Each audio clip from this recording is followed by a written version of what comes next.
Tonight on The ReidOut. We were getting ready for a big celebration.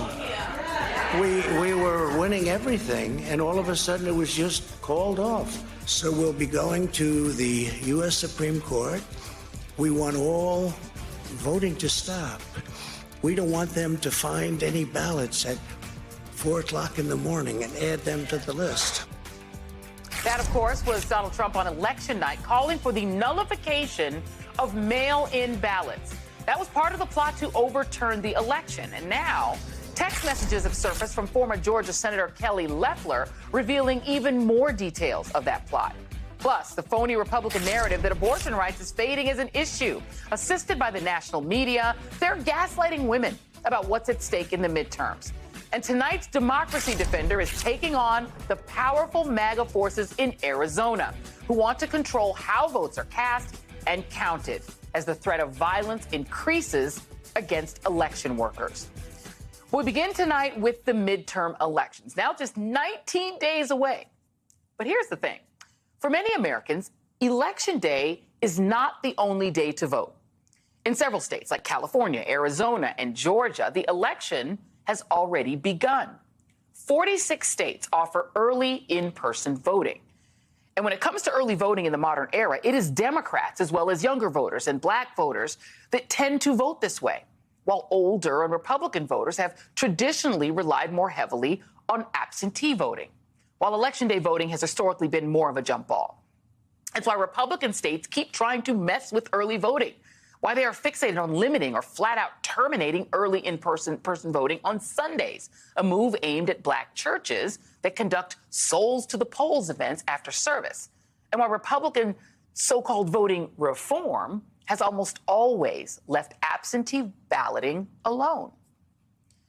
For this election, new numbers by TargetSmart reinforce these points, showing 56% of early voters so far have been registered Democrats, and just 34% have been Republicans. That's more than in usual years.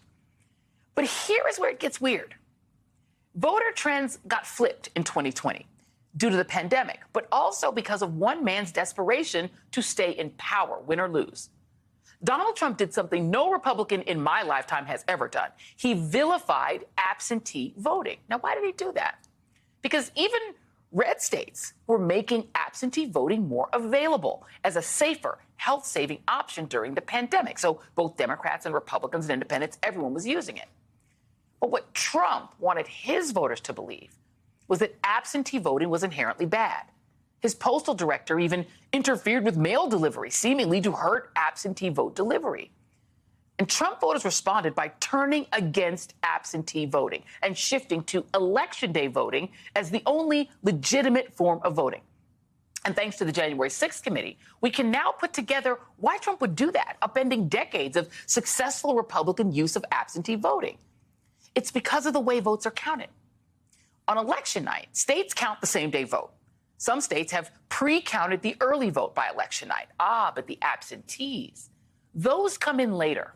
And those tallies can change the whole count. So what looks like a Republican victory on election night suddenly is a Democratic victory days or even weeks later, as the sometimes slow, laborious, and in 2020, contentious process of vote counting continues.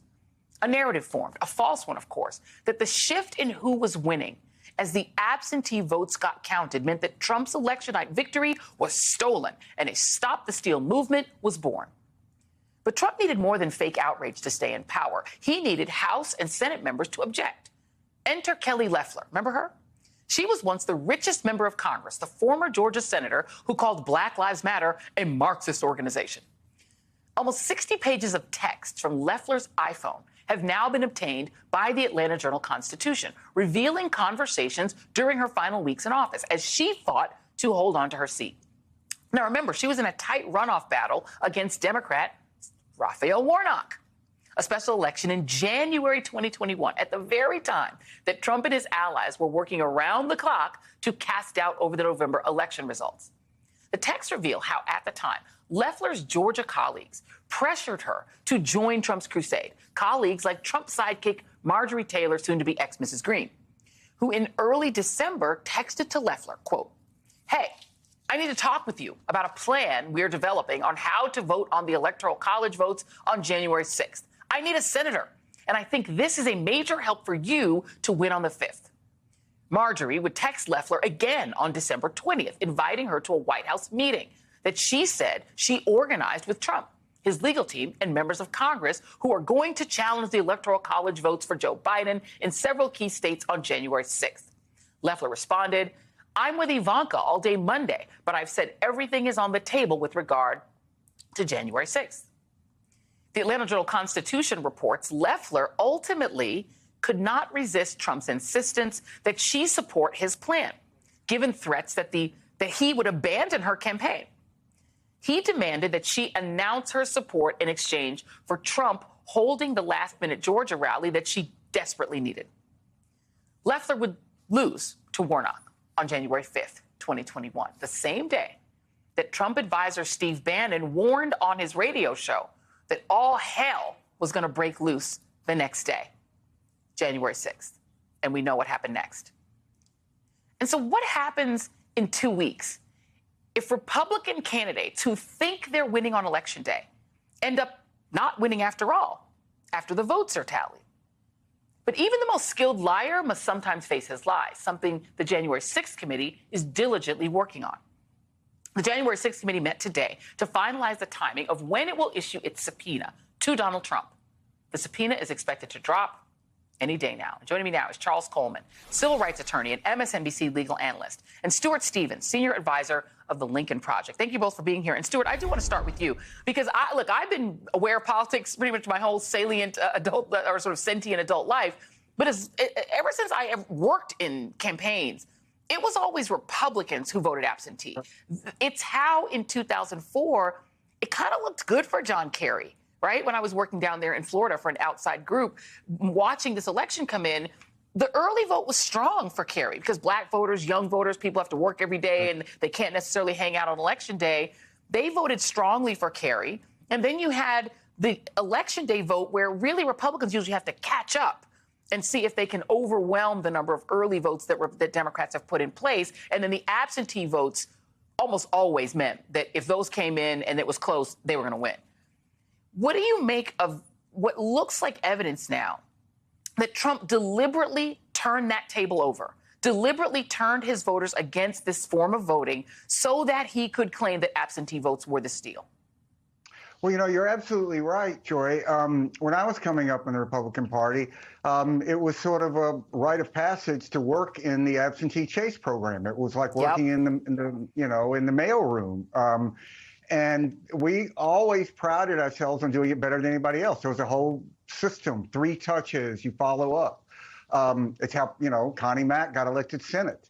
It took a while, like I think 48 hours before they knew who was going to win that. Yep. The irony of this is that what Trump did probably played a key role in one of the more astonishing days in American political history when 2 Democratic senators were elected the same day in a runoff. And people just don't grasp how difficult that is. It's like winning the World Series with 4 perfect games.